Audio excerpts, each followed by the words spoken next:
Hello again, it's Shelly with the studio, and in this video, I'm going to help you get familiar with the Premiere Pro interface. When you open Premiere Pro, look at the bar across the top. You'll see Learning, Assembly, Editing, Color, Effects, Audio, Graphics, and Libraries.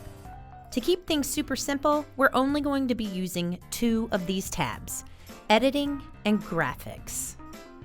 Always start in the Editing tab. Premiere Pro is laid out in panels. This is your Project panel. Here is where you import and organize the media assets you'll use in your project. Next, we have the Source Monitor panel. This is where you preview the clips you've imported before editing them. Then we have the Timeline panel. This is where you arrange and edit your clips to create your actual project. This is the Program Monitor, where you preview your project as you create it. And finally, we have the Tools panel. You'll notice that a few panels have tabs across the top. In the Project panel, to keep things simple, we will only be using two tabs. The Project tab that has the project title beside it, and the Effects tab.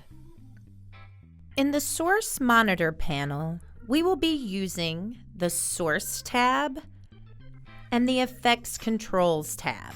In the Tool panel, again keeping it simple, we will be using the Selection tool, the Razor tool, the Pen tool, and the Type tool.